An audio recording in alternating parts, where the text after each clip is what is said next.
Yo. What's going Yo, on, yo, everybody? yo, yo. We Hello, 15 minutes. everyone. We 15 minutes behind, but it be like that. But what's going on, y'all? We got a special live stream today. I don't even know how we gonna introduce this, but this is What's the Word live stream on July 26th. I'm here, Cody, joined with Jay Marie What and my boy Mark. You back again to talk that shit, talk Hey, that stuff. everybody. Hey, everybody. How's everybody doing today? Oh, now you sophisticated, Mark. You know what I'm saying? Hip hop I have layers. up? I have layers. award You winning know how journalist. I rock, man. I Uh, got layers. I jump around. okay. You know I wear them hats. I feel that. I feel that. All right, so man, how everybody doing today, man? How everybody doing today on this Wednesday afternoon? It's cool. It's Leo season, Big Leo over here. My birthday was Sunday, so Well, happy enjoying birthday. Happy life. belated birthday. How was that? Thank you. It was great. Me and my son have the same birthday, so we celebrated it. We went downtown. Nothing too crazy. Okay. Mark, how was your weekend, brother? Man, it was great, man. I was at the Pitchfork Fest last weekend. Uh, y'all should come to that, by the way. Like Pitchfork is really phenomenal. I saw Killer Mike give one of the best sets I've Really? seen this year. Uh, JPEG Mafia killed it. Mavi had a pretty dope set. There's a lot of dope bands, a lot of dope black bands. You all should check out Soul Glow. That was a fire rock band, black rock band. You guys should check out. There was a lot of cool and alternative acts that I saw that weekend. It was pretty good, and I was enjoying the vibe of the Beyonce show. I didn't get a chance to catch that one, man, but that was legendary, man. Seeing the imagery, pictures of that, you know, that was phenomenal. Why your face like that? By the way, you You, all you always before. got something to By say. the way, I wanna plug in this piece. You guys got to read the new piece by Tiffany Walden about the Beyonce show, man. She interviewed a lot of house legends in there, a house legend in particular in there, and it's really incredible. You guys got to check that. It's the definitive Chicago story on the Renaissance. If you wanna be up on more of that Chicago house history and see like some real authentic Chicago shit, read Tiffany Walden's piece on the Renaissance tour in Chicago on the tribe.com. You guys got to read it, man. Shout out to the tribe. Shout out to Tiffany. Dope. Make sure y'all go read that. Now, Jay was asking why I was looking like that. He was doing. I was looking like that because He always. I saw He a some of them. hater. Okay, I'm not a hater.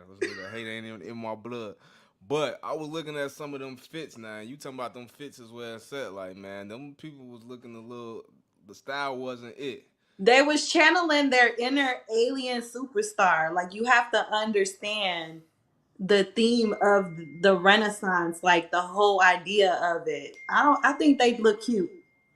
And we came out. I ain't gonna lie. Like Chicago came out all across the city. Chicago went crazy. Wow, that's crazy. Beyonce even They said came it. out, She's huh? like, I could tell y'all been planning these outfits for months. Y'all got up at 8 o'clock this morning to get ready. She saw what we was working with. Nah, that wasn't it, bro. But I did get background on why everybody was wearing them wild ass outfits.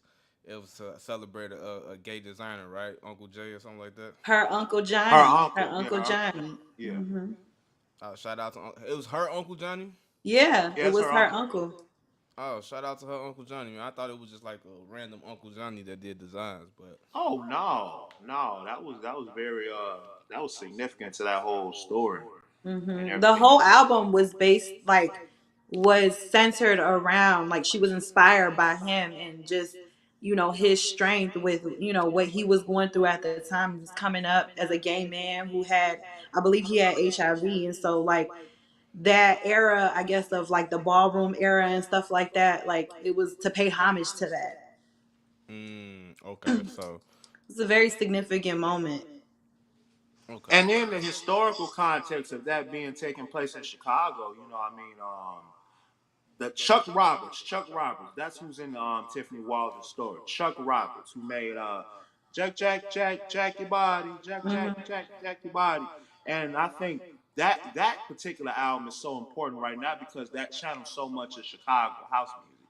it's also just a big love affair, this love album to what Chicago has brought in terms of dance music. So that's why I feel like this particular one was so much more special than a lot of other ones thus far, even as far as the fits and all of that. You know, so it was very, it was Yeah, it was a Chicago beautiful got his moment. flowers. Yeah, So Chicago got his flowers. so Chicago got his flowers. What y'all feel about her not doing the Cuff It Wetter remix? Like, I think that was a real big deal. A lot of people Yeah. ain't see that. Mm, Like that's probably You one of the best joints on the project, and that people know. And it's like she didn't do it, and that's Chicago. It's Twister. You know what I mean? Like, how y'all feel about that? yeah, that's a hmm. I think it would have been nice considering like, if we're sticking with like house music and where it originated, just the to honor the city that brought what she's doing to life. I think it should have been something that she considered. We see all the time artists change, switch up, in a concert. You seen Drake just brought his mom out at one of the shows, and so I think that it was definitely something that could have been done. Why it didn't get done, I'm not 100% sure, but I think that would have been a huge moment, huge Chicago moment had it Yeah, happened. that would have been great. I think we got a lot, but I think that probably would have been the only bit better moment. Probably see Twister come out on that.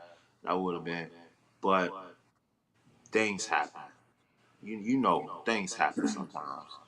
But Nah, that's I real. think I think what we got, you know, it's pretty historic. It's pretty phenomenal. I It hate was I smooth. wasn't there, but It was shit, I it's like that. I smooth. love that for the city. We're not gonna spend too much time on Beyonce in them fits.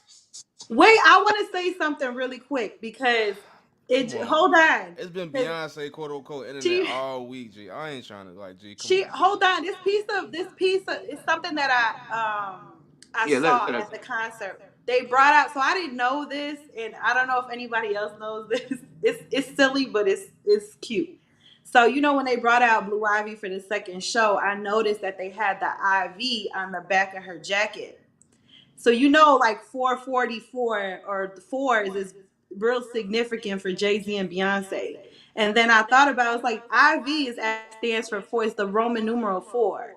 So I thought that was kind of cute that they implemented that into her name. It had nothing to do with really the show. It's just some little fun fact that I found out. that's dope. Wow, that was really a great fun fact, Jay. Like I think you just changed, you just changed the whole broadcast for bringing that up. Like we could have just literally just. Y'all gotta know the ins and outs of things, man. Never That's that know. attention to That detail. was that should go in the book of Hold. That should be in the museum. Oh. That's how A dope lot that. while That's you how while you deep that playing was. a lot of that stuff that was rock she be rocking that should heal while you playing. All right. Shout out to Blue Ivy though. I ain't gonna hate on the kids. I ain't gonna hate That on the was a kids. moment. That was a Cody, moment. what you think about what Cody? What I do want to ask you about that is what you think about Jay Z popping up in that diner man and Beyonce dropping a bag on all those black owned businesses. Now that's just something I wanted to talk on. So first of all, shout out to Hove man for posing to take a picture with somebody for one, because we know Hove don't like doing that with randoms. Not randoms, but just random people he don't know. So that was dope. But I think her donating money to those black owned businesses is very dope of her. Um, and then just to see is I don't know if this was like the only one the stop she did it at. Did she did it at other stops? But just to be Chicago, and I feel like a lot of black owned businesses, I think they're gonna need that. So I think that was very dope. And just to see Jay Z in the Chicago community and just embracing Bronzeville, my home neighborhood where I grew up at, was real dope to see. You know what I'm saying? So salute to Bronzeville, shoot 47. Was it Soul Chicago, the restaurant? Salute Soul Chicago. I hope they business went up. People start wanting to check out more food they got. So that was dope. Yeah, that was a dope moment. That was real That dope. was. That was a dope. The shirt he had on was dope too. He rocking his white shirt. I like that. I like that.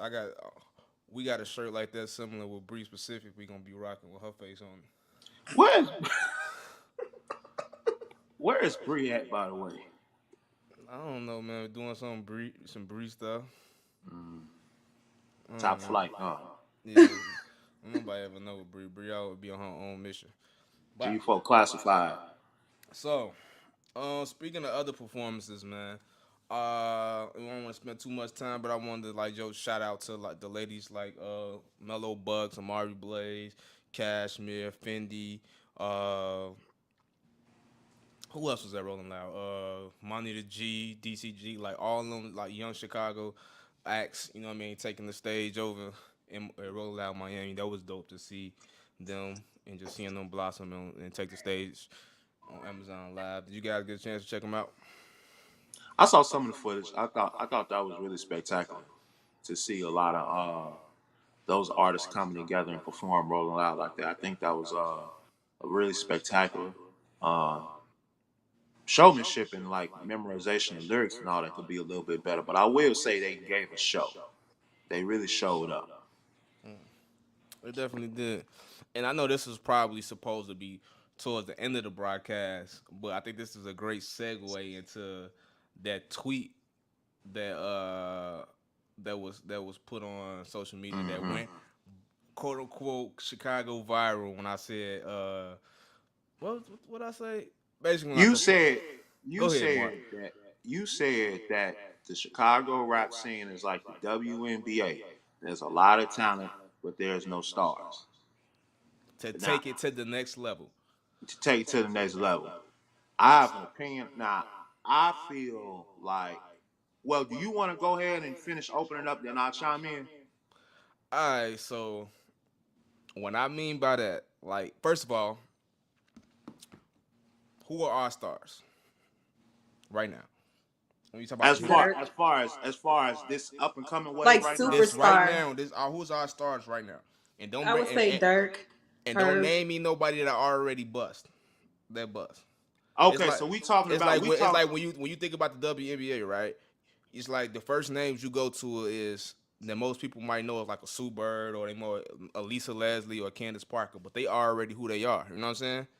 Like they So did we're they. not. So we're So we're not not counting talking. any. We're not counting any national stars, right? No, yeah, we count stars. Like who's the stars? Like who is the person that if I'm not in hip hop but I still know them? Like my mama don't listen to music, but she None. know a little dirt. She know oh that's a she can Okay, she so if we're talking about as far as superstars in the sense of somebody who would be on daytime TV right now, we're talking about stars, a person right now that can right now can headline a tour and do 3,000 people, oh, 5,000 people, and they're headlining the tour right now. I'm not talking about the Dirks. I'm not talking about the Herbs, the Tinks, and all of them that's already done did their thing. I'm talking about the scene that we have right now, the current new scene. right. Who is our stars? Well, as far as that's going to headline a big tour that's going to bring 5,000 to 1,000 people, no, that's no, but I also don't think that's quite fair given that what you're what you're comparing to as far as the Jew, because when I feel like certain people may have misunderstood what you were saying, but I also feel Yeah. like the bar, I feel like the Juice World thing was one of those once in a lifetime type of artists. So what I will say, I kind of look at it as we're in the NBA, but like you know how the NBA is where we have a lot of great talented stars, but we don't have a LeBron James. We don't know who's gonna be the leader of this whole shit years from now. So you I saying we think not even in the NBA? No, I'm We saying not you're. even the I'm eighth seed. saying you're. See, this is what I don't want us to do. I don't want us to downplay the brand of the WNBA, right? So that's one when y'all doing like that. That just shows you the value that y'all feel about the WNBA. Cause y'all like don't compare me to no WNBA. Came into the no, NBA, no, no. That's not what I'm coming from at all. I think right? that's But from that's a but I'm not that's gonna lie. I thought of it That's what like I'm that. saying. So Yeah. I don't okay, want y'all. We okay. can't. What we can't do is that. So the WNBA is an awesome brand, and it That does is, that is. it does what it does, right? They have some serious ball players. I love the Chicago Sky. They play good basketball. Shout out to Copper. You know what I'm saying? Clea Copper. She just dropped 37 career high last night. Shout out D Wade was in attendance and everything. And they winning chips. That's a championship team right there. You know what I'm saying? They losing this season though, but they you know what I'm saying. We just won the championship 2 years ago. But what I mean is that you have the talent is there, right? But who are your stars that you can brand around, market around to make the game a household name, to sell out tickets and sell out arenas? Let's think about the NBA before Michael Jordan got there, before Magic Johnson got there. The NBA was a felon league. The NBA wasn't even broadcast. If people know anything about sports, the NBA wasn't broadcast live Right. for a long time. The NBA Finals was not broadcast live. Like it was taped and you watched it after the person won. If you wanted to watch the game, it wasn't until Magic Johnson and Larry Bird came in. Then Michael Jordan was the person that took it to the next level.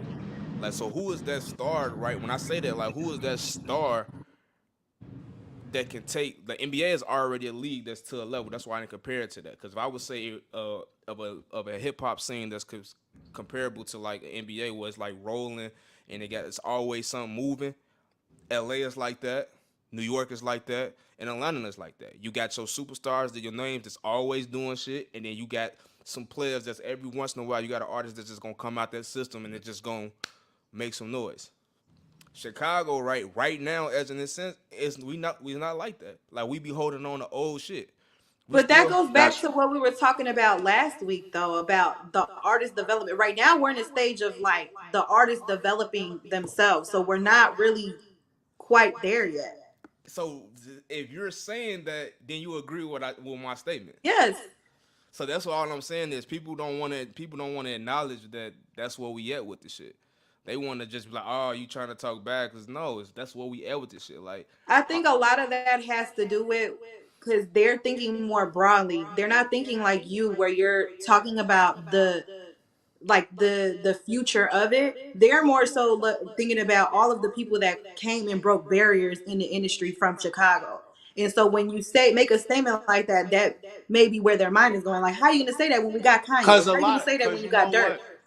Cause to Jay's point, when you think about when people think about like we're talking when you're talking to the average everyday music listener, the average casual Chicago fan who might not know about what we got going on now and think of the same 5 or 6 artists who blew up in the mainstream already. You know what I'm saying? So, but I think as far as that, I think we really kind of got to be a little bit more.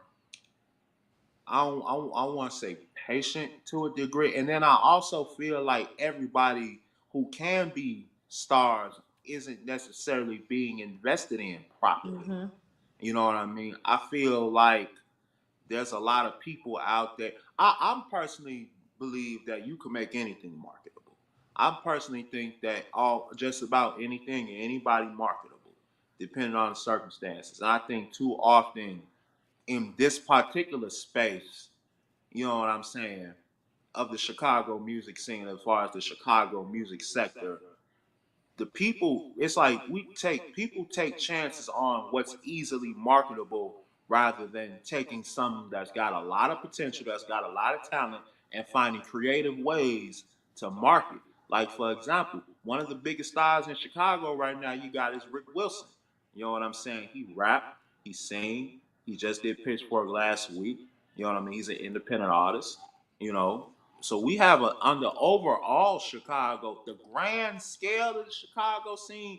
There's plenty of those that could rock a show, but I don't necessarily feel like people in this particular space, because this space is like the G League. You know what I'm saying? I feel like this is the pathway you want to go if you're trying to be in the music industry. You know what I mean? If you want to be signed to a record label, I feel like Cody Mack and Bree Specific are people to get to know if you want to be a part of the music business. You know what I'm saying? And I feel like this particular space, I feel like we would have we can be able to have more stars if people could just go outside of their own biases and their own mind of what is traditionally marketable and take a chance and make something, be more creative compared to what we based on what we're seeing right now in the mainstream with Fly on the Bar. I ain't saying everybody gotta have that exact same example. Like Monitor G, you know what I mean? Like Monitor G to me has some of the highest, you know what I mean, selling for star power. But I would just like to see more people in that, you know what I mean? Like especially the women are to get more invested in that type of perspective. I feel like what you're saying is deep on so many levels, right? And the first level is that you're expressing your feelings that you want to consume and to do. Accountants and feelings don't move your bank account. You Right. know what I mean? This is an Right. entertainment business, so you got to be able to be entertaining. Look at everything we do. Like everything we do has to be entertaining. I know even with my staff, right? When I'm telling them to pitch certain things, when we do certain things, it has to be entertaining because we have to sell this. Like we Right. have to get eyeballs on it. So wait, I think you're trying to put so much uh emphasis on the consumer and listening to like, yo, you need to listen to this type of artist and give them a chance. No, No, no, no, art no. What I'm the saying artist isn't is in the so much of the music. Let's see what I'm saying. Hmm. The artist, we in the music business. So if you getting right, once you become in this music business, you need to learn how to sell your product. So right, you got to figure out what it is about you that people like and learn how to sell it. Same thing when you doing journalism. Same thing when you doing podcasts. And same thing you doing anything. It's like You a have niche, you finding got to your find niche. niche, right, and you getting business. If you doing this shit for fun, Mark, if you do shit for fun, you know how to write for fun, right? You write and you do a blog and you just put the shit out because you like write. But when you figured out how to monetize what you doing, you know to in order to keep getting paid, it has to be entertaining piece, right? right. It has to be shit that you know people that just gonna want to watch, listen, or read just off the cuff of the topic. And I think we be giving too much. We put too much emphasis on radio don't play my shit or such and such. The other Chicago don't like Chicago shit. No, G, like y'all, the artists and they teams is not putting it. They're not figuring out how to market their artists. That's what I'm really saying. I'm not talking about the consumer per se, because the consumers are there. The consumers isn't so much in the grand Chicago scheme. The consumers isn't so much the problem in the overall space. What I'm talking about is the teams. I'm talking about the people that handpick certain artists to invest in. I mean, a lot of people just don't know what they doing, and I'm trying not to cuss and do nothing That's back. that's that's what I'm talking about, Yeah. because there are too many. What I'm seeing on the mainstream is there are too many examples of artists that people wouldn't be think are marketable, are nationwide, are doing going crazy online right now. You know what I mean? And even in Chicago, I feel like there was a time where, you know, everybody wasn't so jumped on the laziest. You know what I mean? Like, okay, like selecting an artist just because they're light skinned, or selecting a artist just because they make drill sign, or how record companies keep signing the same Chicago acts, type of So when you type say of Chicago artists so over and over so and over again. so when you say selecting, let's break down what you mean by selecting, right? So when you say selecting, what do you who's doing the selecting? People with money Okay. So people with money are selecting and that. vets, a lot of vets, They're selecting that why? because they feel like that's what's the most marketable, Based off what data and what track record? based off the track record of what they may see take off in the mainstream. What's been selling since NWA came out said F the police, since Ice T. So that type of music since the Ghetto Boys. You know what I mean? So that type of music has been selling for years. So And I'm why not talking about them. I'm not talking about the music per se. I'm talking about the imagery of that's the specific imagery, artists. that music that's all been selling for years. It didn't start Right. with Chicago drill. So if I'm Right. an executive, if I'm a person with money and I know that literally that's selling, and the main reason why that's selling is for one, black people make it popular, and it's popular because like um Leo Cohen tell this story, right? It's Leo Cohen and Irv Gotti told this story. You Um talking about on the Breakfast Club? I don't know where it was at, but he told the reason why he was thirsty to sign DMX instead of Jay Z. Right. And Dame Dash really wanted Leo or them to sign Jay Z, but he was like, I wanted DMX and Locks and all them. But he said that if you go to any ghetto, and I think when Leo, I think it was more so Irv Gotti saying this. If you go to any ghetto in America, you're gonna find 100, 200 of people like DMX. You're gonna Mm-hmm. find possibly one Jay Z. So if DMX can speak to a more volume of an audience than Hove can, Right. quicker. Now, But You know let what I'm me ask. saying? Let me Quicker ask. because is it's a that lot. fair though, considering the trajectory of both careers? Like, is that a fair comparison? Okay, let's look at trajectory of both careers. Hove had a better his demeanor and his mindset catapult him further than that. But when Hove was in his class coming out, he wasn't number one in that class. In Yeah, that I '90s, agree. He won number one. You gotta think DMX is the only artist to have two number one albums in the same year, Right. Yeah. Right. and he got smoked because Jay Z did him like that. Now, I do They want to made ask him you. release. Jay Z, president of Def Jam, made him release an album on some. Right. They say Jay Z kind of messed up a lot of artists when he was in Def Jam. He Mhm. stunted their growth. But yeah, he released the album. I think I forgot what record it was. They took one of his hottest singles and didn't put it on the album. I think they put it on the soundtrack or something. And that album that he dropped, that second album he dropped, still did number one. It went platinum. So we can say based on the trajectory of careers, Hove demeanor and mindset outlasted his counterparts because he did business better. He way he Mhm. moved better. You know what I'm saying? I want to ask you this though, as it pertains to Chicago drill music, because what Leo also saw was a once in a lifetime type of artist. Now, Like based who? on based on the current signings of a lot of Chicago drill rappers within the past, I would say 2 or 3 years or so.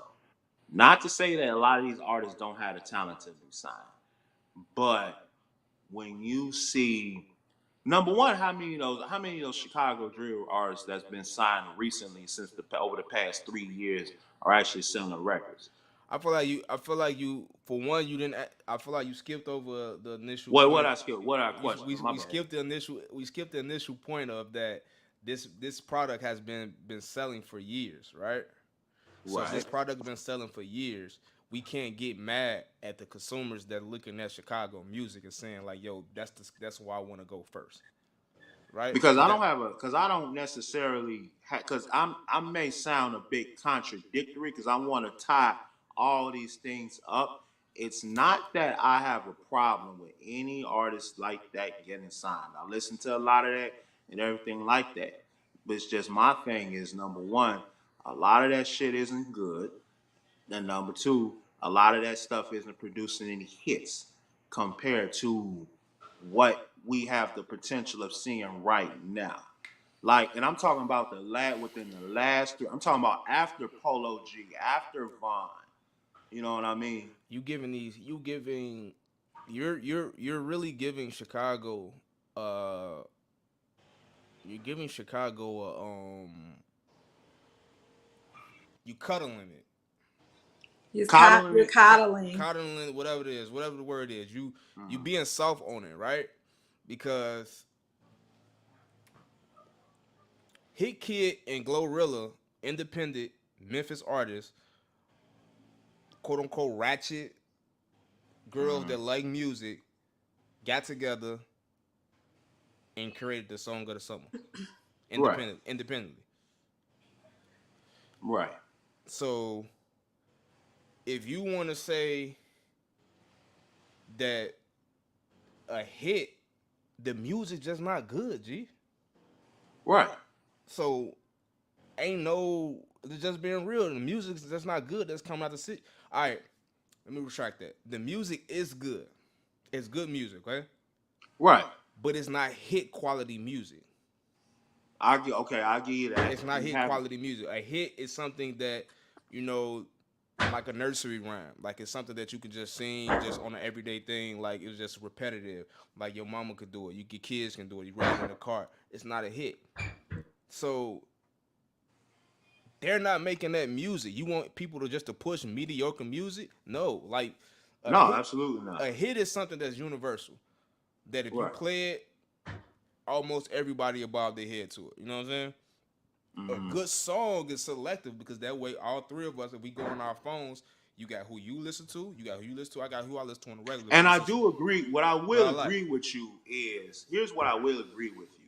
There is a lot of great songs coming out of Chicago, and I also Good feel music. like there's a lot of great songs that could be pushed more in order for them to have the opportunity to become hits. But as far as that quick, wow, we don't have that yet. Name a song. I think It's a Throw could be pushed a little bit more. I think a lot of the juke friendly records I think could be pushed a little bit more. But what I will say is, as far as something like a Lucid Dreams or something like that, you're right. We don't have that yet. But I think we're on a pathway to get to that. We don't have a Don't Like yet. We don't have a certain, those big, we don't have a Crazy Story yet. I do agree on that. But I do feel like what things are going right now, I wouldn't be surprised if one of those popped off in the next year or so. So go ahead, Jay. I was gonna say no. I just have a question. Do you feel like the artists that have already popped, they owe it to this newer group of people coming up to help them navigate through this industry?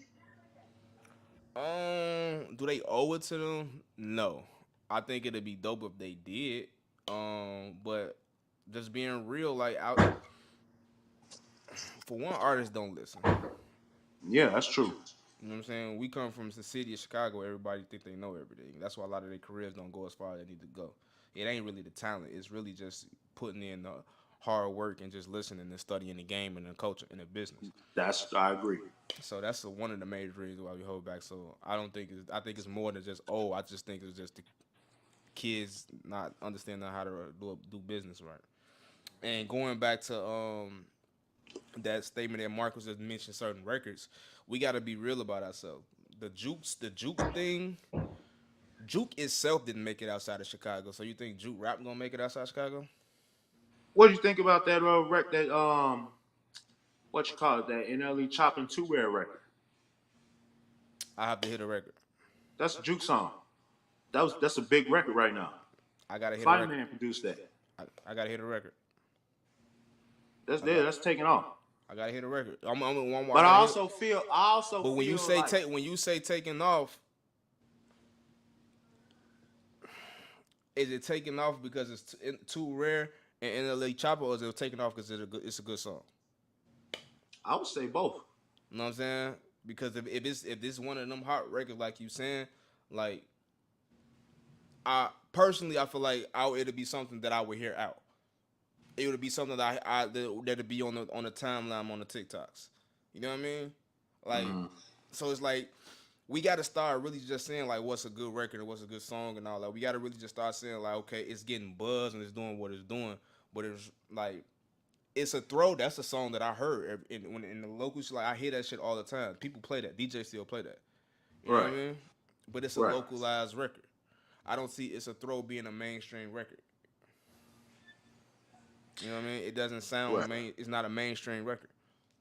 Like Right. So what do when you? you talk Okay, about even when we talk about Chicago drill, it's crazy when we on this topic. But Chicago drill is not a sound. See that London and New York drill is a sound. You hear it. Right. Right. Chicago drill is a lifestyle. Right. That's true. That's why drill music from Chicago don't none of it sound the same. Right. But they lifestyle and what they putting into the music is the same. So that's the difference between Chicago and I want to say like that drill is it's a lifestyle, and that's why Right. I don't like can take off. That's why L's can take off. That's why all these songs and records can take off because it's a lifestyle that people across the nation in different ghettos and different hoods can relate to, but it has a universal sound to it. Right. It don't have a local sound. You know what I'm We saying? have a right. We have what makes Chicago drill is like the culture and the slang that's in Chicago drill and the specific isms that Chicago drill has. I don't think a lot of people can really replicate. Like hmm, even with New York drill, New York yeah. drill has its own.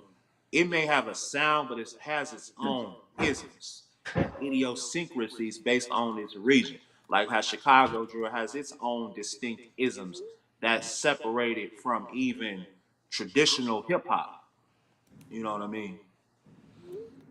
No, that's valid. That's valid.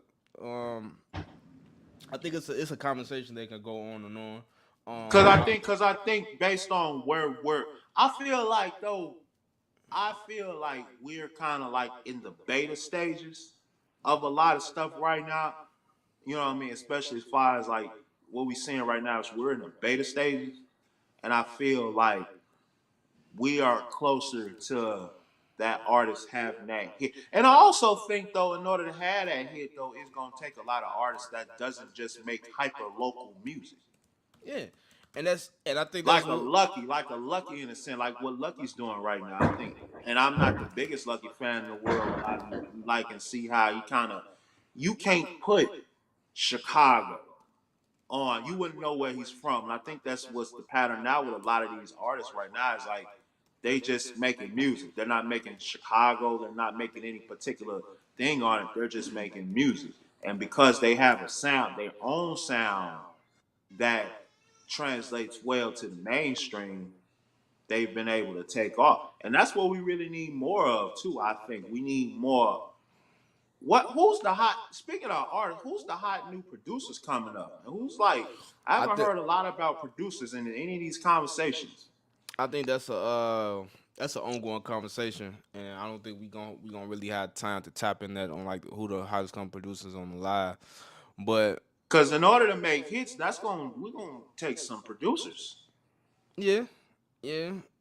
But like I say, like we going that's a thing that's gonna have to happen. Like I think personally we just gotta stop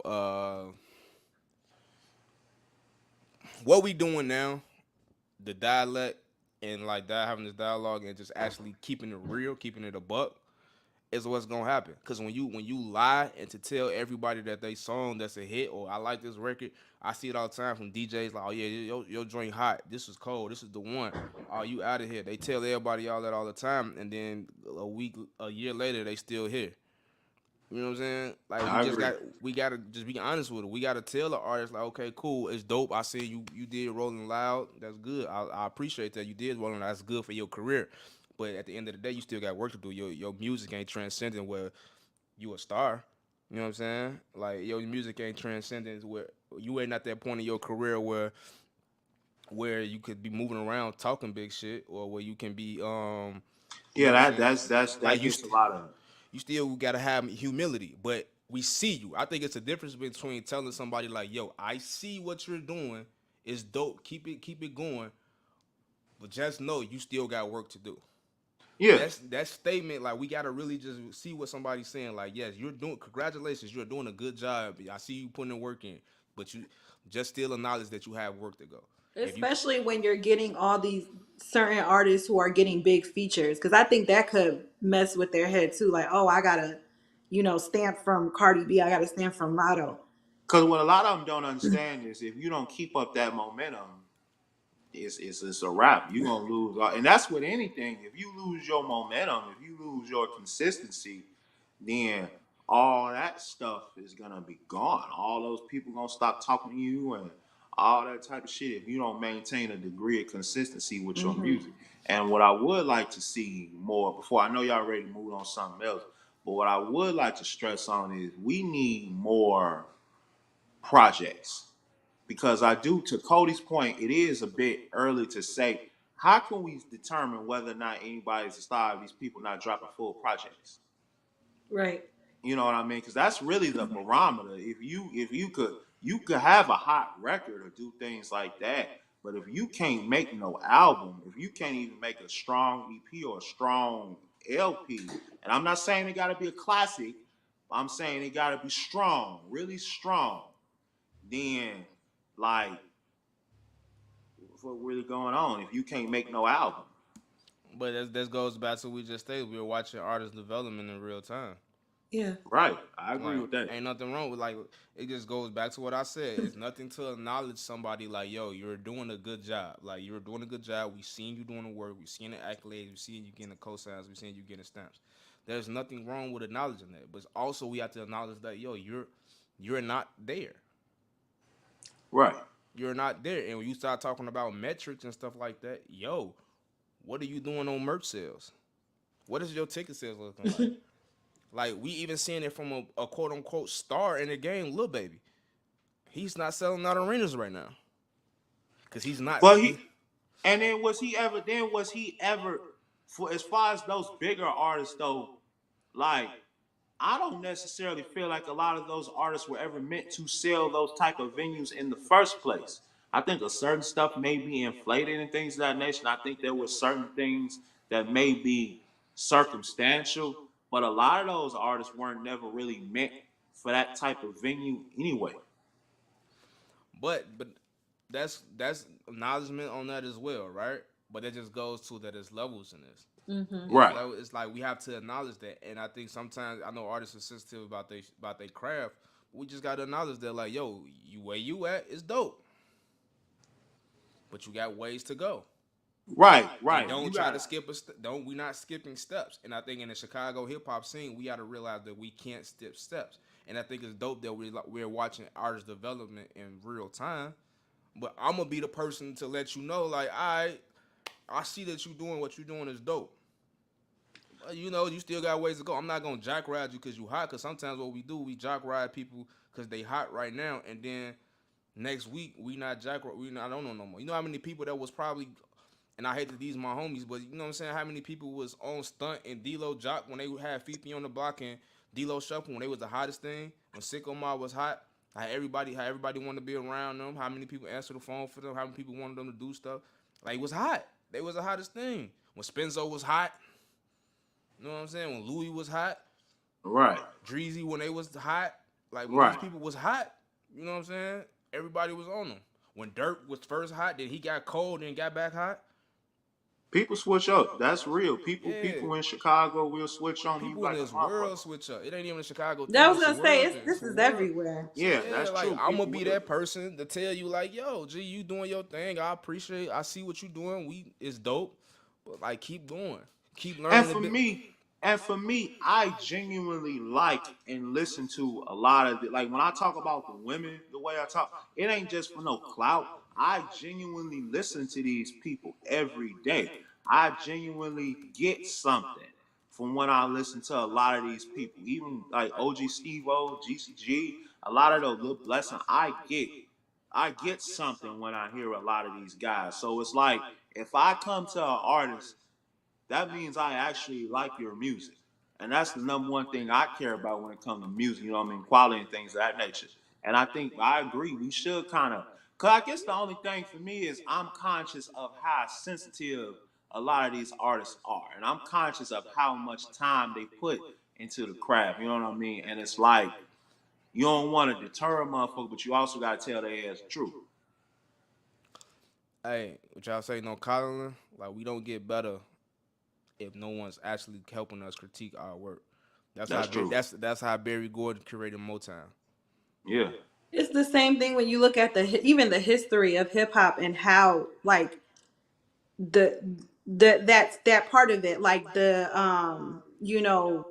looking at somebody's body of work. They did it in the source when they would come out with the reviews, and how many mics did they get? The honesty in that. Maybe we've lost that as a whole, where because a lot of music is instantaneous and we just like it's the hottest single now or whatever's out now. We're not looking at these artists stop looking at the full picture of things.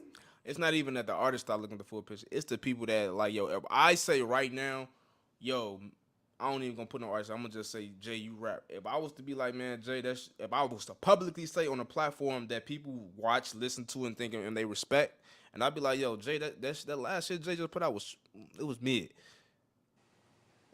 You not being mature enough, and I'm not saying you're Yeah, dissing yeah, you, no, I but hear if you're you. not mature enough to take that statement as like, oh, that's his opinion, and that's still cool, you might quit fucking with me. And a lot of people don't want people to quit fucking with them. A And lot, that's a lot of people especially want the true. pictures. They want to still be able to get invited to the Right. events.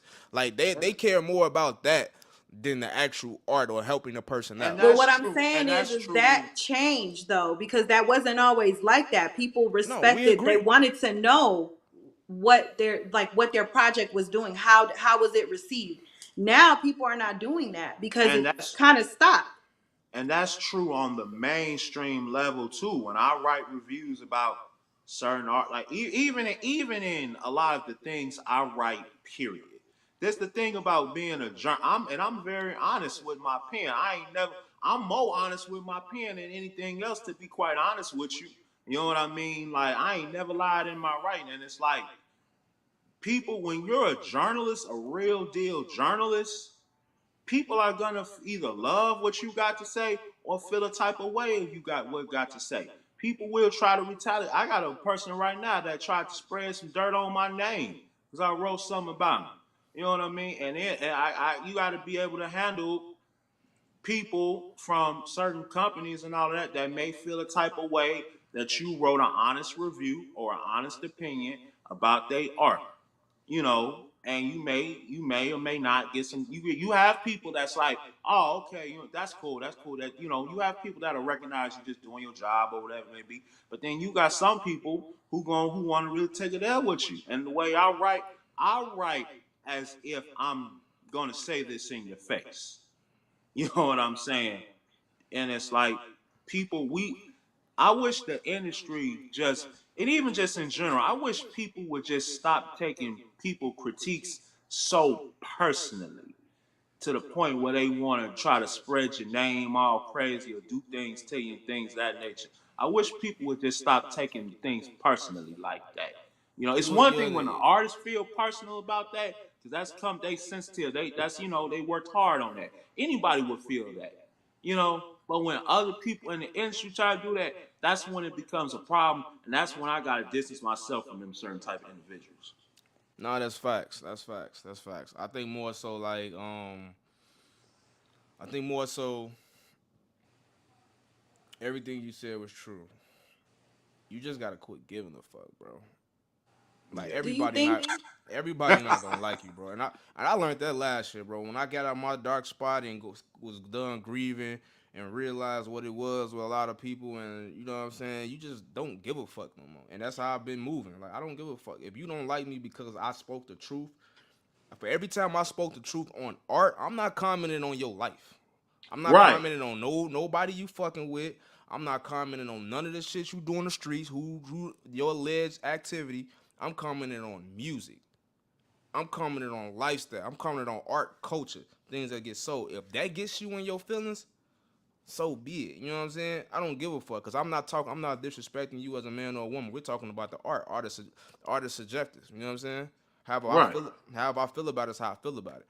You should be do you, you should be happy that I actually listened to it. Like Easy E said on that fucking Straight Outta Compton. Nigga, you bought this shit. I streamed this shit. I gave you some money because I streamed this shit. And I cared enough to talk about it on my platform. You know Do what I'm saying? y'all think though with certain people that's because that they art is them? that's what I was gonna say. Like they're speaking on their personal life. So at this point, yeah, probably. I don't know. Because if somebody critiqued my writing, I would take it and be like, okay, I need to fix this, this, and this. But I'm not going to change the style of my writing. So I don't know. I mean, I guess to Cody's point, it comes with maturity. Like, how mature are you to listen to what someone's saying and, take what you need to take from it and keep it moving? And I think I know for a fact as this the culture in general is not there no more. But I just know for a fact the market, the Chicagoland market that we currently service the most, we're not there. And we're not going and it's gonna take time for us to get there. I'm not saying we're not gonna get there, but it's gonna take time for us to get there. We're growing. So until then, I'm gonna be honest. I'm gonna tweet. You're gonna get mad when you see me in public. We gonna laugh. We gonna shake hands. We gonna hug. And when you do something dope, we gonna post that up too. When you do something whack, we gonna talk about you doing something whack. You know what I'm Hey, saying? and check it out, check it out. And I'm gonna say this right now. When Cody Mack says something nice about you, you better acknowledge that too. Cause that's the other problem with a lot of these niggas. These people out here, a lot of these artists out here be so you could say 50,000 things about an artist. And You the can say one all the thing. nice things in the world, but they find that one thing. Oh, you a bitch. Oh, you that. That's my thing. And people, and that go back to the media and a lot of things like that. People want to complain about the media and things of that nature, but then when the media actually do something positive, say something nice about you, you don't want to acknowledge it. And that go into certain egos too. How I feel, like, you know what I mean? It be so many times where it's like you could write something so bomb, and then they be like, I don't like this part right, I don't like this little thing right here, and I share it or support it and feel, and it like, you know what I mean? Where when in reality, I don't have to write about you at all. Right. Like it's exposure regardless of if you don't agree with what's being put in there, it's still some type of exposure. And I think it's a lot, and I think there's even a nuance to that. Now, if it's now if I misrepresent you, then I deserve all the smoke in the world. If I'm you know what I mean. But if I'm saying something accurate and you just got some other shit with something and it's the whole truth, then that's on you. But even with that misrepresenting thing, like art is subjectable, right? So it's going to be what I may hear may be different than what you hear. So even in that aspect, it's like somebody cannot, they're doing exactly what they think you're doing to them. Oh, I'm judging art. Writing is an art form. So if you're writing about something, you're doing it from your perspective of what Right. you think. They're accusing you of doing the same thing that they're doing. And I may be also conflating when you're critiquing music versus when you're writing a whole story about what you telling somebody's story. You know what I mean? And it's like when you telling somebody's story, you do got to be a little bit more careful than you would writing about. You know what I mean? Because it's like you somebody telling you their story, and you got to tell it as accurately and as detailed as possible in a certain way to balance, make it entertaining, but also make sure it's accurate to what they and the fact and also the facts that's around it too. Whereas when you doing a review or something like that, yeah, say your opinion, go ape Mm-hmm. shit. You know what I mean? Like you feel the type of way as long as it's coming from the right place. As long as you, because it's too. One of the other problems sometimes in music is in my area, you have a lot of people that's not qualified to write about certain types of music, writing about hip hop. That's You know true. what I'm saying? And you have a lot of, and I think that's something that's always kind of been a detriment to black music journalism to a degree, because even when you go back to the 90s and R&B, it's so much of R&B from the 90s that was misrepresented, misunderstood, and miscategorized through So white ears. that's a fact. So You know, what we about to do is, because I want to, before we bring in our guests, we're gonna take a quick commercial break and get our before we get our guests on here. So um, let's let's roll that because you made it.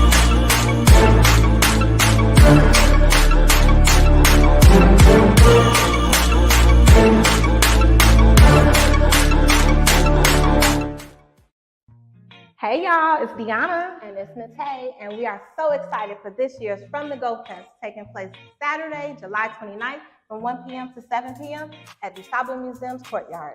From the Go Fest was co-created by two young people in True Stars programs, Zaya and Zuri, whose desire was to create a safe environment where young Chicago creatives can connect, collaborate, and showcase their amazing talent.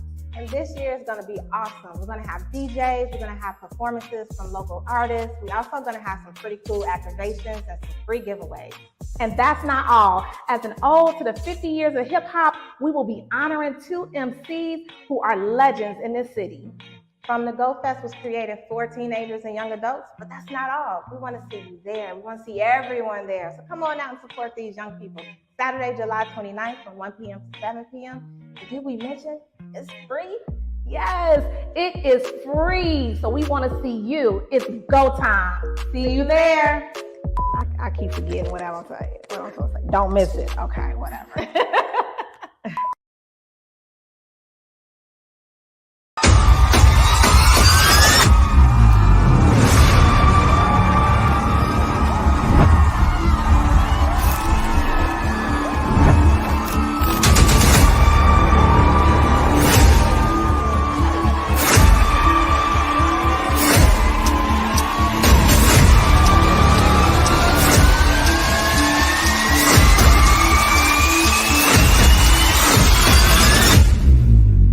Chill out.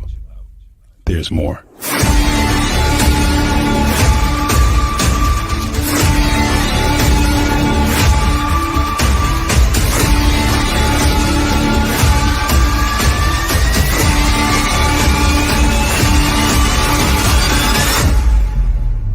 Tickets available now.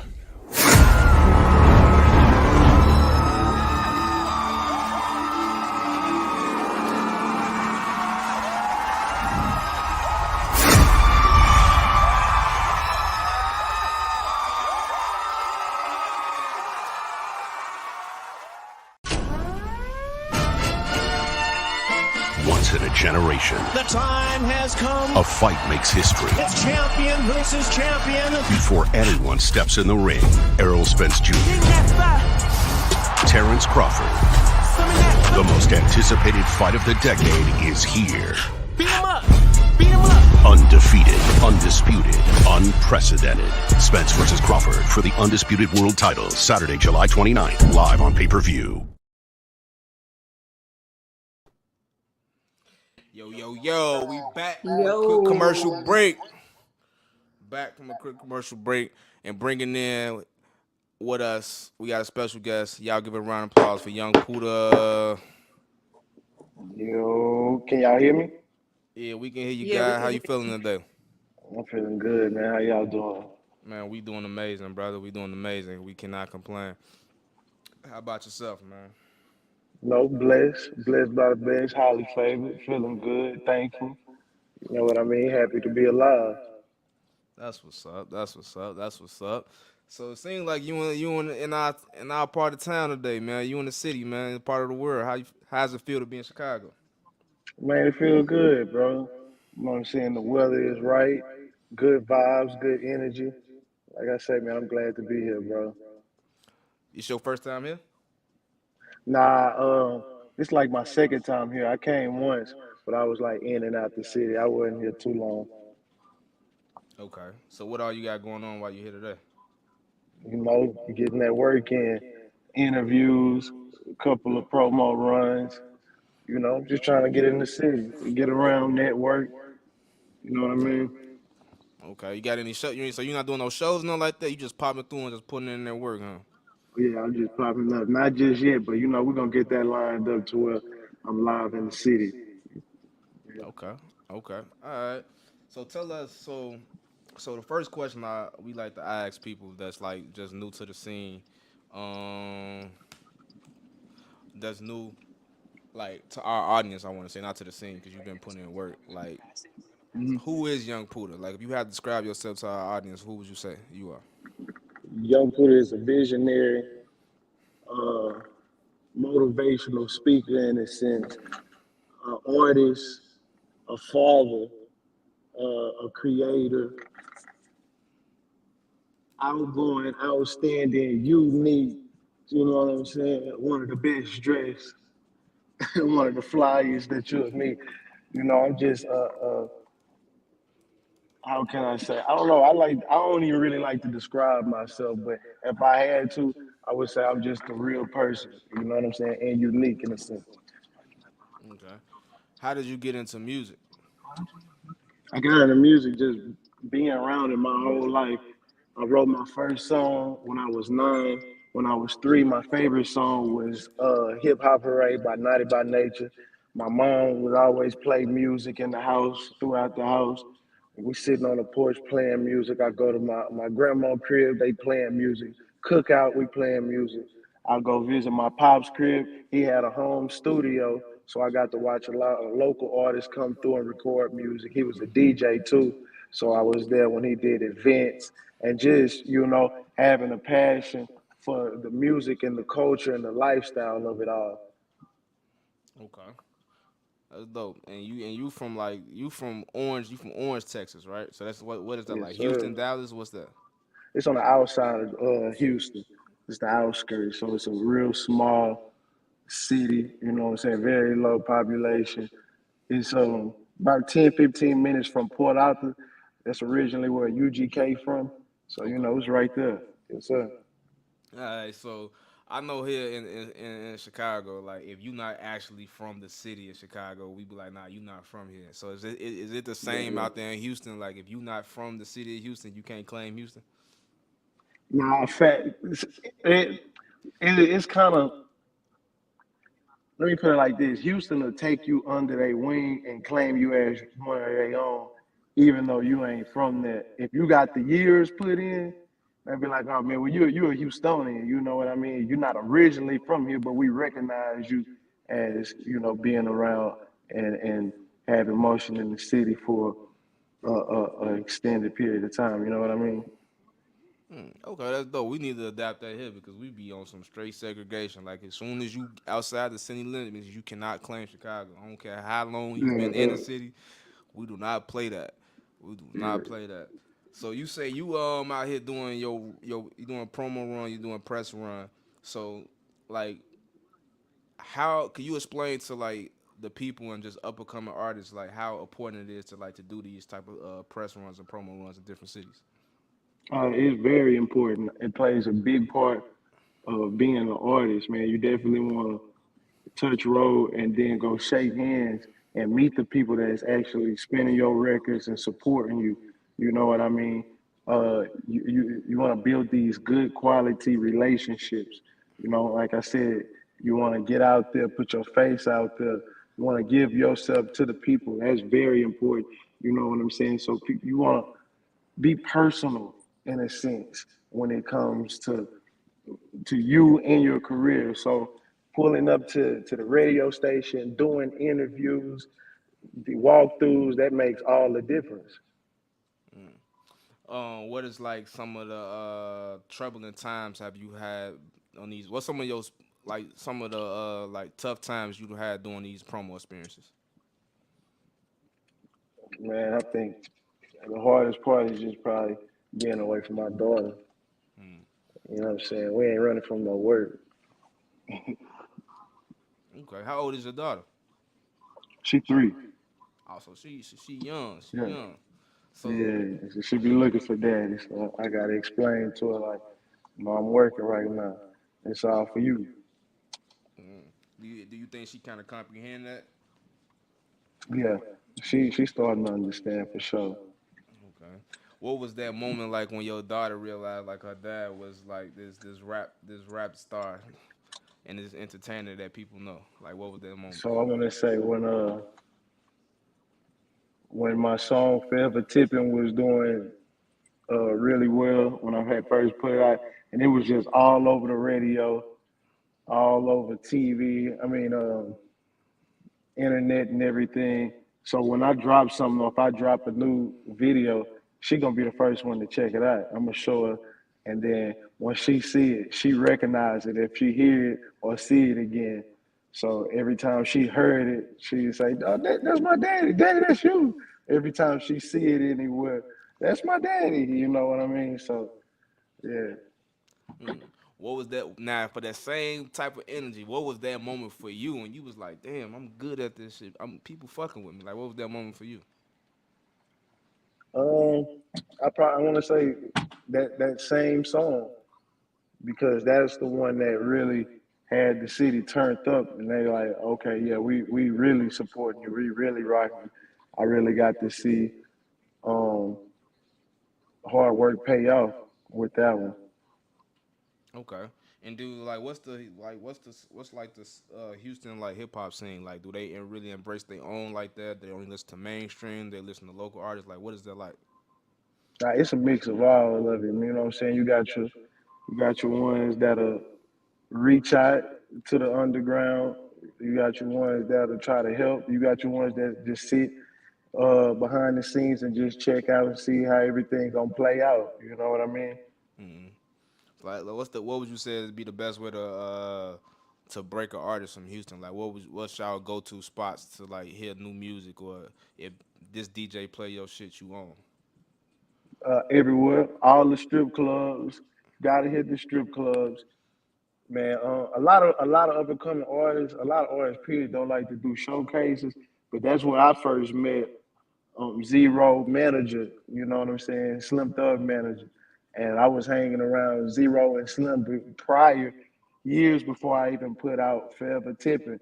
So when I had did the song and Slim and all them heard, they already knew me, and that come from me doing something in a showcase. So I would say just be around the city, get active where anywhere they got something musically being done, you want to be in the mix and be in the environment doing some networking.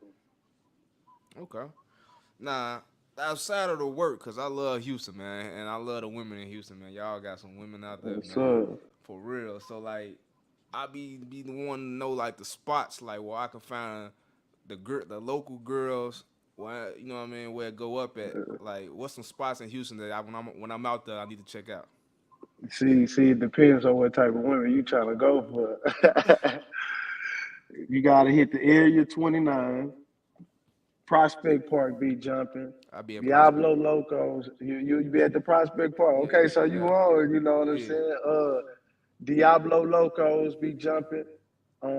It's a spot that I like to go to. It's kind of like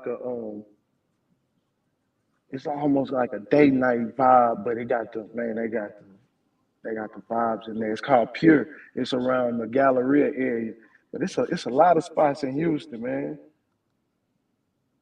It's Yeah, it's this one little spot I did when I was out there for a week. I was doing like working from home, and it's a hookah lounge. But when I say that, it's a nice like little spot. Camp Houston. I think You I gotta want to check say out the Camp Houston. I think it's camp when it's like got the graffiti and stuff and stuff like that. It's Yeah, decent. yeah, I think yeah. It's a nice little spot. I fuck with that. I fuck with that. I'm gonna bring my colleague in. She want to chop it up with you. Jay, say hey. Hey, how are you What's up today? with it, Jay? It's hot. I know you used to this hot weather though. See, it feel good to me. This is cool. It's It's hot. No, it's cold. humid and hot. Uh, So I wanted to talk a little bit more about, you said earlier that, when you was describing yourself, you was talking about being influential, not influential, but inspirational. Tell me more about that, like that aspect. Do you incorporate that into your music, or are you doing that something like that separate? Both. That's just me as a human being. So I definitely incorporate in my music. I'm always inspire somebody to want to do better, get up and get more than what they got. You know what I'm saying? I say that in my music. We go get money. I want you to just raise the bar. And I'm like that just normally, naturally. Mhm. I be telling my homies, my little brother, my cousin, anybody that's around me, I aspire them to go harder. You know what I'm saying? We trying to go past the moon. I want Why is everything that? around me. Why is that so important to you? Because I know, like, especially if we're given the time, the state of where music is at, and we see a lot of not so positive things. Why is that important for you to incorporate into your music? Number one, because that's who I am. Number two, no one's doing it, so that's an open lane for me. And number three is that's just what I like. It makes me feel good when somebody comes and say, "Man, if I wouldn't have never took that advice, I'd probably be." Or if I ain't, it feels good to see people receive their blessings and be happy and and get what they want. You know what I mean? Are there any artists that inspire you to, take that route? Because I know a lot of the times, like when we're talking about artists and who inspire them, they kind of not necessarily mirror their music after the artists that inspire them, but they take some of that with them and then incorporate it into their art. Are there some artists that have inspired you to move in that direction? Um, not necessarily because I just always been like this. Mm, Yeah. okay, okay. All right. Who are some of your favorite artists growing up?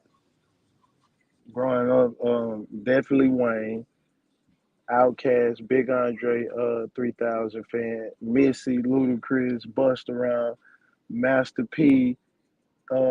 I'm just a real big hip hop fan. So growing up, I was listening to everything. 50 Cent, a whole bunch of Houston music for sure. SUC, Slim Thug, Chameleon, Devin the Dude, Ghetto Boy, Scarface. I was just listening to it. When did Yeah, you, so, we're celebrating the 50 years of hip hop. When did you fall in love with hip hop? at I know three you years said old. earlier when you were 3, but like when you really, because I know for me, like I grew up listening to it, but then like once I got to like maybe 9 or 10, I started to really understand and really comprehend what was going on. So for me, it was Nas. Was there a point in time where that really, like, I know 3 years old, you don't really understand certain things, but what age did you start to kind of relate to it and say, okay, I want to, maybe take it seriously, more serious, or like just get better at the Yeah. lyricism part of making the music? 9 years old, I knew exactly what I wanted to do and was gonna be. When I tried to write my first rap, I've been working on it ever Do you since remember the 9 years rap? old. You remember the I don't rap? remember. I don't remember the rap exactly, but 9 years old, I wrote my first rap. 11 years old, I had got in the studio for the first time. So yeah, What so when you got into the studio for the first time, like what what how can I put this? Like what was that experience like for you going in there and actually like cuz that's I feel like when people have a career and they're destined to do something, they have that one pivotal moment that really locks them in. What was that experience like for you? that just locked me in and made me want to go harder. Um, I want to say probably when I first heard my music and I was like, I ain't sounded how I thought I would sound. So, I'm a big perfectionist. I always want to perfect my craft. So listening to me not sound so good made me want to do better. It just kind of And locked me in. you've continued on from 11 to now. Are there some projects that you're working on? What's next for you? Yeah, I got a project, Vivid Pictures. Me and the label talking about a release date right now, but definitely got a project. Definitely working on new music. Got a whole bunch of great features on it. A lot of it was produced by Cool and Dre. So, you know what I mean? Wow. I'm working. Yeah, shouts out to What my was brother. that to work with some the major producers like Cool and Dre? How did that help you I guess become better in the studio working with them and being able to get like their years of experience, Yeah, and just the wisdom and the knowledge that they have? Because I feel like producers, like you can be a great rapper, but if you have a producer that is really going to help you elevate to that next level, it just right. does something to the. I mean, we're seeing it with Nas right now. What was that experience like for you? Man, it's one of those feelings that's like it's just you can't put in words. It's one of those wild moments. And like you said, it's very helpful when they share that wisdom and they share that game and they, telling you, hey, think about this, think about that, think about this. And it becomes almost like a mentorship. You know what I mean? So I'm Hmm. very thankful for those guys and the way that we work is it's undeniable. The creativity level is just through the roof. You know what I mean? Like I say, they've been very active in my career, very helpful, and it's just one of those feelings that I feel like God put the relationship in place. Mm. So when God do it, can't nothing stop it. Oh, absolutely. I believe that. With this album and like the direction, what direction are you taking this album? What can we expect from it? You can expect music that you're not only gonna hear, but you're gonna feel and see. Vivid pictures is something that you're gonna become emotionally attached. There's records in there that's just undeniable. I want to call it timeless music. Um, it's feel good music. It's something you can cry to. It's something you can turn up to. It's something you can have a date night to.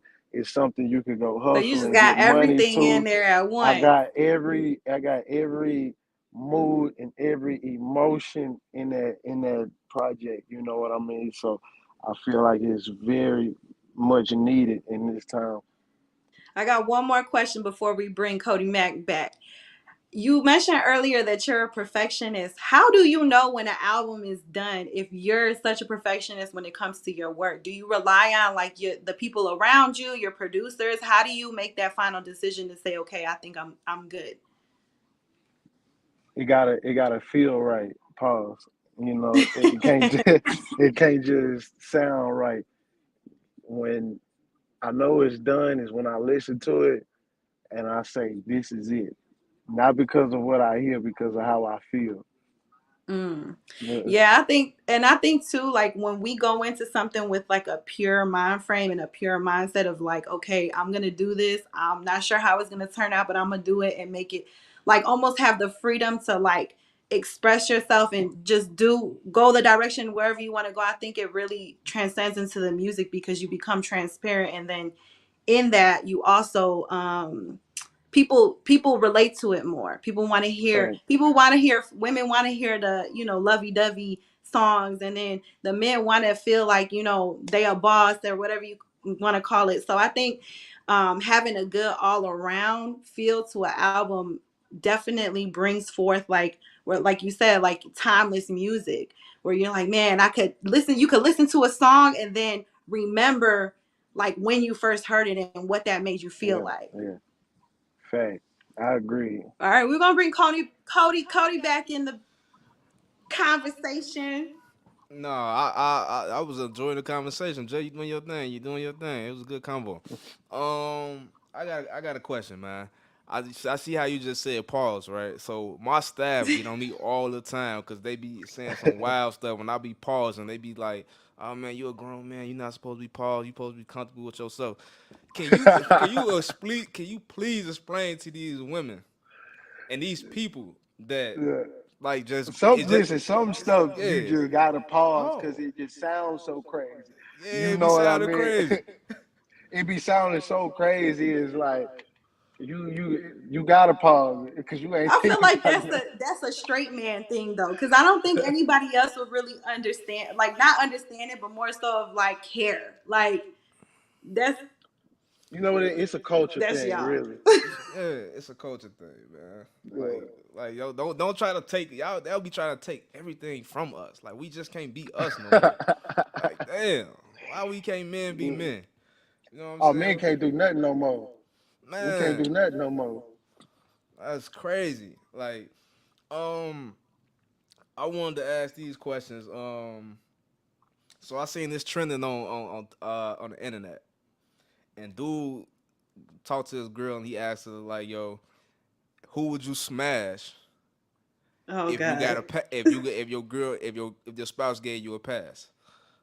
So first thing I'm gonna ask you, how would you feel if your girl tell you like she'll smash another rapper in your face? I'm going. Go ahead. Go turn up. Just don't come back I got a empty question handed. though. Would you care if you weren't a rapper? Yeah. So I mean, it would be the same stance if you wasn't it'll a be rapper, the because I feel same. like that plays a part in it. Nah, that don't play no part. That don't play no part. Because I Nah. feel like me, I would be like, I don't care. You ain't gonna see her no way. Nah, we only you can't confident say who you gonna smash. Like that mean you been thinking about this. Oh, You been thinking about it. yeah, It's on your mind. yeah. You know what I'm saying? Uh, Nah, I you think shouldn't even be you're a thinking little like too. I that. think y'all are a little too sensitive, okay? Because if y'all said it, I don't think a woman would. Well, I don't know. Me personally, I wouldn't care because So you wouldn't care y'all if your not finna man was smash like, SZA. you wouldn't care No, if no. your man was like, hey, I'm Now, finna if go he was a so rapper and so in in the time. industry, I probably would, because it's like, okay, you have a higher chance of being around this person. But if your chances of being around this person is low, I wouldn't care. But think about this. If he hit and he's not a rapper, the chances are probably he gonna see her again because the game that he hit that he's a nobody in the first place. Then don't let a nigga lay the smack down. You know what I'm saying? Lay the smack down. He coming back round. You know what I'm saying? You gotta think I don't about know. I that. don't think I would care. I don't think it's that big of a deal. nah, you a care, you a care. And I guess my follow up to that to that would be is who. First of all, are you single or you got a girl? Yeah, Yeah, don't I'm put him in single no in these streets. situation now. I am single in these streets. You So know, it's you cool. outside. I so what? Who in this industry, rapper, whoever, artist, singer, whoever, that you want to get up with? Like you just want to just get up with them, like, you know what I'm saying? Holler at them, just see what's to them. Yeah, one time I'm gonna have to see what the Ice Spice talking about. If you and that all natural Ice Spice. I've always been a big fan of Erica Badu. You know what I mean? I ain't gonna lie, I can't give y'all the lineup, but I got a list. Not a list. Oh my gosh. I got a list. I think I all got a men list got a list. too. I Low think key. everybody got a list. Yeah, Like, yo, Yeah. if I bump into everybody got that, their list. I know. You know what I'm saying? That's what I'm on. Nah, that's thorough. Ice Spice official. She official. So when it comes to the girls out there in That's Texas, who got a like? I done been through Texas. I've been through Texas. Dallas or Houston? Who got the best girls? I'm gonna rock with Houston. Everybody coming to Houston from Dallas all over Dallas got some Houston. things though, brother. No, don't get me wrong. Dallas do got some pressure. Dallas got some fire, but Houston just too big, bro. And they everywhere in all categories. Like whatever you like, they got it. Mm. What you When I got? come, What you got, Cody? listen. When I Houston or come to Houston, Dallas? I'm listen. It's like this. Houston, I have the most turn up fun, right? But Yeah, Dallas is like some low key joints up there, and they be like, some chill back laid vibes. yeah, they beat that Nah, up. that's a fact. They that That's a up. fact. They beat that. So I fuck with Dallas. You know what I'm saying? Now, when I come to Texas, I'm kicking it with Puda. He know where they at. Nah, for sure. Tap in with me, man. I'm gonna bring you around. He gonna have them lined up for you. Take your. Man. Straight up. So to close out this, for the first time, anytime like I chop it up with somebody, I always ask them this question. What's that one moment that you looking for when you realize when you want to say I made it? When you realize I made it, what's the I made it moment? The I made it moment. Man, you know what? I haven't even really thought about that, honestly. But I feel like I made it once I can just completely take care of my whole family. No worries. That's what's up. I like that. That's probably that's you know what I mean. I think that's pretty much what everybody want to do. So that's dope. I respect that. We should take care of your whole family. I respect that. I respect that Big a lot. fan. All right, man. Well, Jay, if you ain't got no more for him, man, I just want to say thank you, brother, for you know what I'm saying, giving us these last little 30 minutes of your time, talking, chopping it over with us, laughing with us.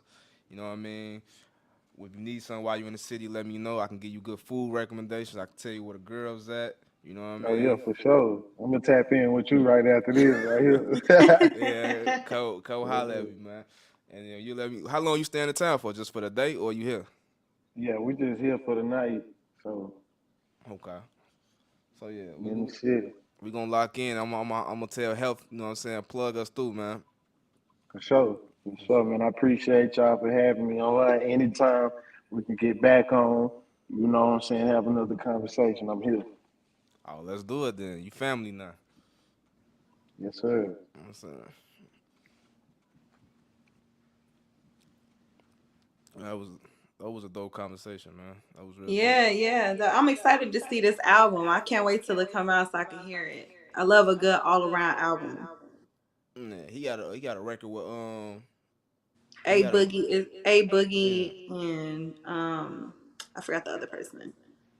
I folks trying to say something. Let me add back in. You good, G? You trying to say something else? Hey, y'all just tap in with the IG. That's what I'm telling you. Tap in with the IG so I can make sure I follow y'all, get all y'all info. You know what I'm I'm finna saying? do it right It's now. I've been at sharing some. young I am young Puda, IAMYUNGPOODA. Seal, make sure we put that on the screen too for the people. They can get it. Hey man. All I'm right, fit to Big G. follow y'all back and lock in with y'all. Yes, sir. All I right. followed All you. right, for peace.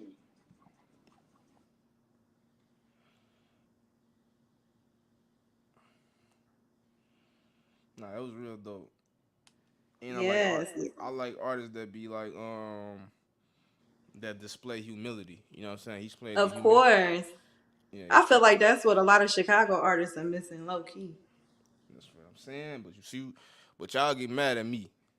I wasn't getting mad at you. You know my stance on things. I'm very honest when it comes to that. Yeah, But y'all get mad at me let's though. not get Mark going That again. is the truth, though. I think it's a lot of. I think that's very rare in Chicago to me. I think people with humility in this particular sector of Chicago music is rare. I'm talking this particular sector. You know what I mean? Like, cause it's like too often. You know what I don't like? I don't like a lot of this big head mentality that's in a lot of these spaces where it's like people act like they don't know how to speak. People want to look at you funny.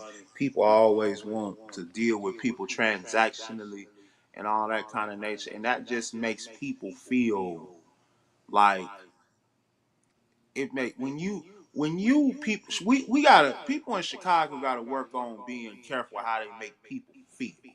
You know what I Mm-hmm. mean? And be mindful of each other and talk to each other like we family rather than, we ain't gotta be out of state to act like we family. You know what I'm saying? Like we it's too often it's like a mentality of, oh, you're not doing nothing for me, I'm gonna act weird towards you everywhere, or you're not this person, so I'm not gonna invite you here and there, even though you may be the most powerful person in the room, your damn self. You know what I mean? So it's like we gotta a lot of we gotta the Chicago music scene gotta do better soul work. We gotta do more internal work on ourselves. People want to always I say, agree. "Oh, why we not like Atlanta or we not like Houston?" Number one, we gotta stop comparing ourselves to everybody. That's number one because we don't compare to nobody. We Chicago for one. Okay. Number two, we Chicago. That's Houston. That's LA. They got their thing. We got ours. We need to stop saying that bullshit. And number two, we gotta do if we really want the Chicago music scene to be better, we gotta do some internal work and look at ourselves and look at how we treat one another and how we do one another and how we do beyond just business, although that play a role too. Like how we move with one another, how we value one another, how we value. Like, don't just come rock with me because I contribute to a lot of big publications. Don't just rock with Cody just because he got a new platform and things of that nature. Rock with people because you like they steeds. You know what I'm saying? We gotta do Do better you job of treating each other better. I like do that you as a think clip. Mark stay giving us clips. Do you think that the reason why Chicago doesn't have that respect has a lot to do with what you just mentioned? Because, like, if we look at, we could even go back to the BET Awards, how they didn't even mention Chicago. It's very rare that we're mentioning these conversations when it comes to hip hop. Do you feel that that's partially the reason too? Can I chime in on that? Yeah. Yeah, I you go feel ahead. I feel like Chicago got this thing where we look at everybody else as goofy. Like we look at everybody goofy and we try to treat everybody like they goofy. And like the key thing that Mark said in the beginning of his statement, like you gotta be careful how you make people feel. You Mm. know what I mean? Like, well, we would have made Young Poodle feel a certain type of way during that interview. He'd be like, "Man, I ain't fucking with them no more." You know what I'm saying? We gave him respect. We asked questions. We looked him in the eye like we was on top of it. And I think I know for a fact when a lot of Chicago people get in this industry, and they just treat everybody like they goofies. Like they don't have no respect. They show up late. They fuck people shit up. Like and it's some people that do right, but for the masses, like we be trying to, you know what I'm saying? We backdoor city, like who invented backdooring? We did. You know what I'm saying? I didn't know we invented backdoor. I didn't know we invented that Man, concept. we invented that. Like we made the backdoor popular. Like robbing other artists for their chains. You know what I'm saying? All artists that's in our city. Like And here's my thing to that though. I feel like because even when you hear a lot of other people talk about Chicago, everybody loves us. When we come Yeah. around, people love us. You know what I mean? Like that. And it's like, I feel like a lot of people in Chicago treat other people, other regions, other people better than we treat ourselves. And like, I feel like we treat each other pretty badly. We, like I said, we just rock with each other, transact. Now, I I don't can't agree to disagree that. with Cody. I think Cody has a different perspective than him. I I'm gonna don't think disagree he's with that. fully right. Chicago people love other Chicago people, especially when we're not in the city. When we go other places, we find somebody like us. That's like it's I like being think both are true. That's true too. it's like being black and it's like being Chicago black. It's Right, different. It's two different blacks. Like you know how black people be around each other like with each other. right, It's right, like the right, black Chicago people will look at the other black people like, man, nah, they goofy. We over here gonna do us. You know what I'm saying? Like we right. just And I feel that's like that's how we is. So it's that's like true. And I feel like there's pros and cons to that. And I think there's a lot of nuance. I don't think it's black and white. I think what Cody's saying is right. I think what everybody here is saying is accurate to how we are. But I'm saying, like, in this space, in a lot of this space, it's like we don't we don't really give each other the proper respect. I don't feel like we don't. It's a mentality of I'm gonna only rock with you because I'm gonna need something. Even hell, even how, and I don't do people like that. Even when I do, even after I do interviews, I still interact with them the same way. You know what I mean? Like, Um, and I'm talking about like no matter how, even with you, even with Bree, I don't just interview people and be like, oh well, that's it, whoop wham, that's done. Unless I don't really care for your personality too much. But I feel like, like I feel like I think we think too hard on that. That's part of just like us trying to care. It's like we gotta understand business. That goes back to understand business. In business, right? Like me doing a write up or doing an interview is just business. You doing a show for me is just right, business. Like it's right, all just business. Not mean we're gonna be best friends. It's just business, right? right. I ain't talking about it that note, No, right. So but it's like, so treating somebody the same and treating somebody with the love. Like when I'm doing this interview with you, like you got my undivided attention. We doing work. This is business. It's not to say that once we leave here we gonna text. It's not saying the same when I see you in the street, I'm gonna sit here and have a whole hour conversation with you like I just did doing this interview. You know what I'm saying? So I right. think we just gotta understand the professionalism of that. Yeah, so that's just one part of it. Like I don't think the whole me fucking with you, me messing with you, we not monetizing this episode at all. But but me messing with you just because you cause you got something going on. I mean, if you're not useful, you useless. But it's a way you can genuinely mess with somebody because they got something going That's on. what Like I'm saying. That's what I'm saying. yeah, Like, and I think that's what I'm the saying. solution to that is just realizing like with me personally, and I just want to throw this out there to everybody else, and just hoping y'all this works for y'all. Like when I'm not introduce myself to people, when I'm rocking with them, getting their contact, I connect with people all the time. Half the time when I connect with people, I never do business with them. I never do anything with them. I just connect with them. It might be something that the next person I might come across may need, and I might connect them to each other. You know what I'm saying? Because I know Right. y'all. But that's just genuinely just having conversation with me. And that's where we need more of. That's what I'm saying we need more of, even that type of fellowship and even kicking with somebody on that level. Like I'm always the type of person where I might not could help you with certain situations, but I can always send you to somebody I might know off the strength. You know what I'm saying? Build more. What I'm saying essentially is we got to start doing a better job at creating more meaningful bridges without all that Hollywood shit, without people got to feeling like they gotta, you shouldn't really feel like have to have a you shouldn't feel like you're being bothersome when you're asking somebody from Chicago for some advice or some help with a situation. Yeah, I did. Once again, Mark, I'm going to disagree with you. If I don't have that relationship equity with you to hit your phone to do like that, like I do got to tiptoe about how I do this because a lot of like from I what ain't talking about if I don't know you off the bat. I don't mean if I don't know you off yeah, the like bat. so you have to be like how you talk about that tweet. Like, got to be real specific about that. You have to be real specific on when you telling people that because if you telling somebody, "Oh, we from Chicago," if I call you, you supposed to set up a meeting with me or we supposed to talk. Like, no, it's there wasn't tears to this. Like before I became Cody, it was a I couldn't get it. Like I had to go through hoops before I can hit DJ Ferris up and ask him for a favor. I had to go through hoops before I had to prove myself before me and Andrew Barber had the relationship we got because Andrew was the big dog in blogging. You know what I'm saying? Like Right, before you get to that, before you have to put in the work before you get that. You know what I'm saying?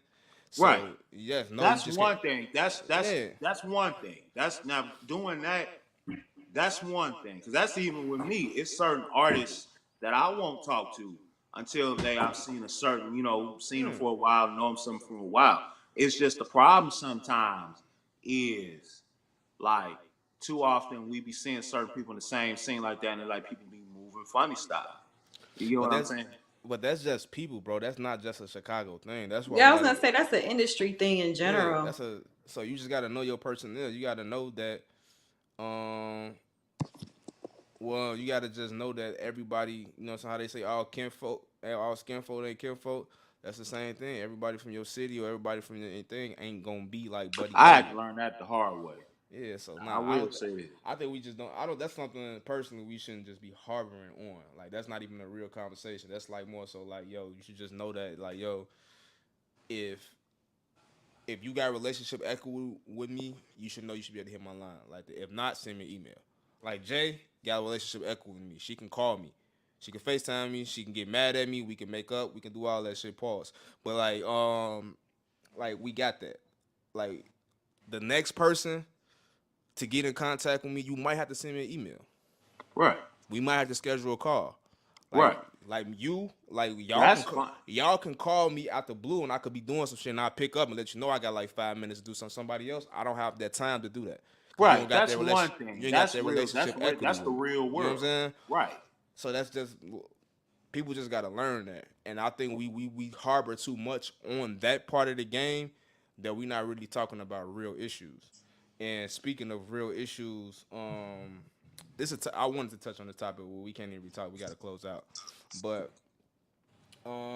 yeah, Mark, I think there's a lot of real issues, and to try to keep us centered of what's going on.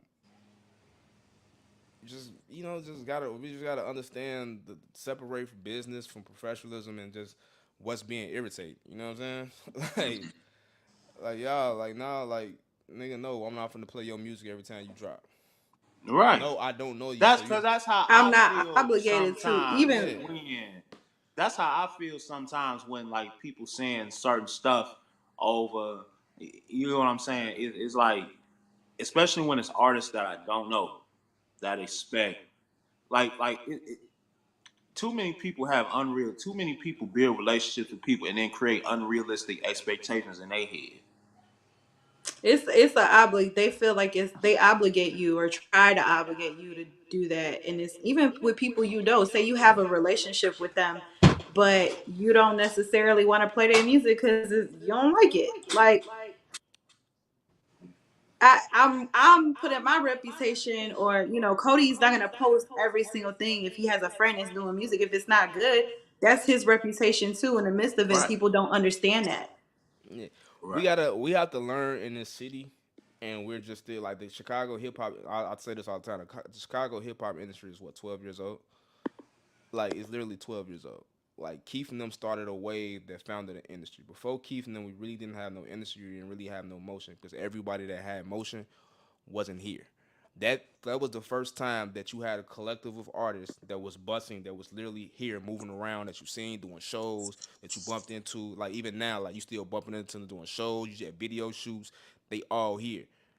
Ye, Lupe, and all them, they was gone. Common was gone. They was just repping Chicago, but they wasn't running around in Chicago and at the peak and like as they started. You know what I'm saying? And Right. also the social media era played a huge role in that because the internet was able to, you can see that stuff in real time. You know what I mean? So yeah, the Chicago, the industry of having blogs, like we didn't have before Facial Drive and Ruby Horner and all of them. Like it wasn't really no blogs like that for real. So like all the rest of these cities had magazines and blogs and people covering their culture. We ain't really had none of that. You know what I'm saying? Power We 92, still don't have none of that shit. Power 92 was founded in 2001. But you got shit like Hot 97 and them that was covering the whole hip hop in New York in the whole 90s. You know what I'm saying? Yeah. I So didn't it's think about it like that though, to like be honest with our you. industry is new.